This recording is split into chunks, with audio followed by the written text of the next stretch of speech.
Saya Intan Yulia Bersilalahi dari semester 2 kelas A akan mereview pertemuan ke-6 mata kuliah Hukum Pidana pada tanggal 1 Maret tahun 2021 dengan dosen pengampu Ibu Profesor Dr. Hajah Heni Nuraini SHMH dan asisten dosen Bapak Dr. M. Rendi Arithayan di SHMH.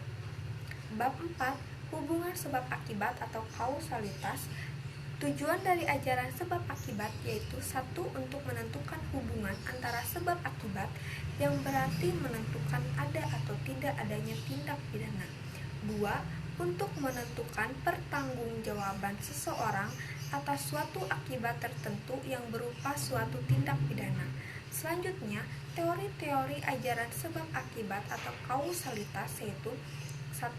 Teori conditio sine qua non atau teori ekivalensi atau teori syarat mutlak atau Beninius teori. Teori ini berasal dari von Bury atau Jerman. Tiap syarat adalah sebab dan semua syarat mempunyai nilai sama karena apabila satu syarat tidak ada, maka akibatnya akan lain. Dan baik syarat positif maupun negatif sama-sama sebagai penyebab timbulnya akibat, sehingga jika salah satu syarat tidak terpenuhi, maka akibat konkretnya lain pula. Dan kebaikan teori ini adalah mudah diterapkan tetapi menimbulkan masalah karena terlalu luas lingkup berlakunya pertanggungjawaban pidana.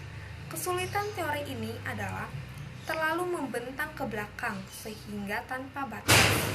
2. Teori individualisasi mengadakan pembatasan antara syarat dengan sebab acara pandangan khusus atau mengindividualisasi, yaitu secara konkret mengenai perkara tertentu saja dengan mengambil pendapat sesudah kejadian atau post factum atau in concreto.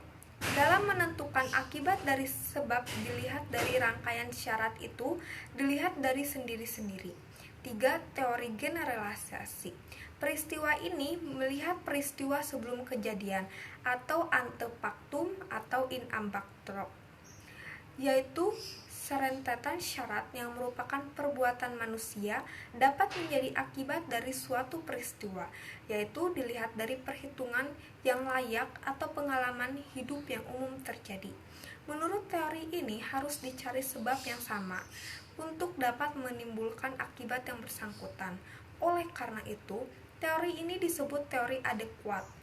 Ukuran dari teori ini adalah keadaan atau kebiasaan sehari-hari dari kejadian yang muncul. Sekian review pertemuan ke-6 mata kuliah Hukum Pidana dari saya. Terima kasih.